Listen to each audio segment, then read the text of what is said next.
Well, the big, beautiful bill represents a substantial federal investment in agriculture. It contains a large portion of what would normally be in the Farm Bill.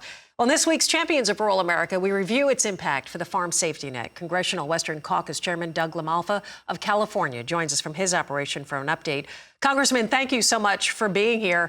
A lot of working Americans looking for some tax breaks. How do you see this bill helping? First of all, one of the most important aspects is it prevents a tax increase on the vast majority of middle-income Americans. Had this not passed with at least the tax portion in there, you would have seen tax increases from the 2017 bill's expiration. So that's really important for all Americans. Now, as far as our agricultural sector, it's very important that the pieces we're able to get in there are going to keep the lid on the death tax, the inheritance tax, very important to family farms.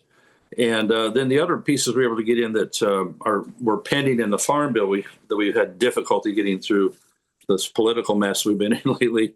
In this bill, we got a lot of good pieces in there with reference prices as being one of the key elements towards making farms competitive as inflation has ravaged so much of the ag sector. You know, high costs of fuel, fertilizer, herbicides, you name it. Everything has gone up, and so reference prices needed to be increased in order to keep crop prices and the targets in alignment with what's the cost of business is these days. So really important. Yeah, I'm sorry. Along the lines of that, I've heard you say this bill gets Washington out of the way and lets rural America do what it does best, and that is produce. We understand that this is the largest investment in agriculture in decades. Those investments for the American farmer, maybe you can highlight more of that, including these reference prices.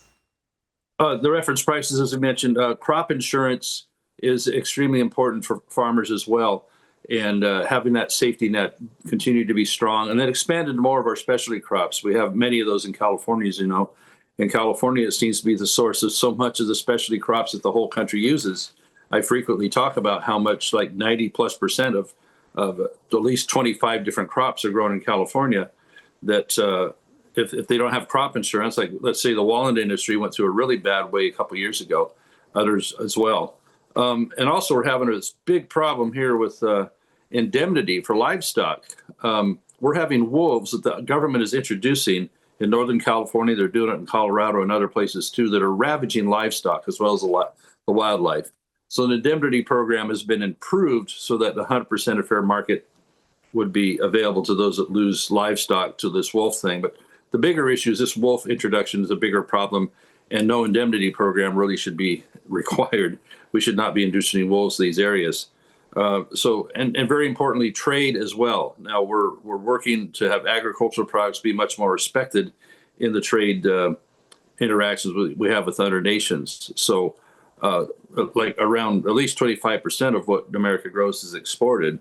And certain commodities, it's up to 90%. So we haven't seen the performance like, say, China and others. And, you know, the tariffs are a real battle back and forth. But I think that really the effort there is to shake this situation up and get countries to come back to the table and not have just continue to take advantage of our farmers and trade in general. Absolutely. I think there is a lot of optimism and hope there on behalf of our farmers. Congressman, a big question right now. We're hearing a lot of back and forth. Do we need a farm bill? What will be in it? And when do you see this happening?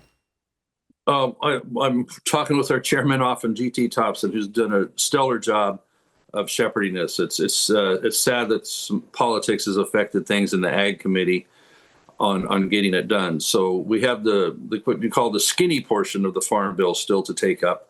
So the funding aspects of it were what were available to be done in the budget reconciliation. So we got a big piece of it done. We still have a ways to go on that with the SNAP program continues to have controversy on that as well. But there's aspects of that, I think, that taxpayers want us to do more, including the we call the ABODs, able-bodied adults without dependents, are able to receive it on states that have waivers.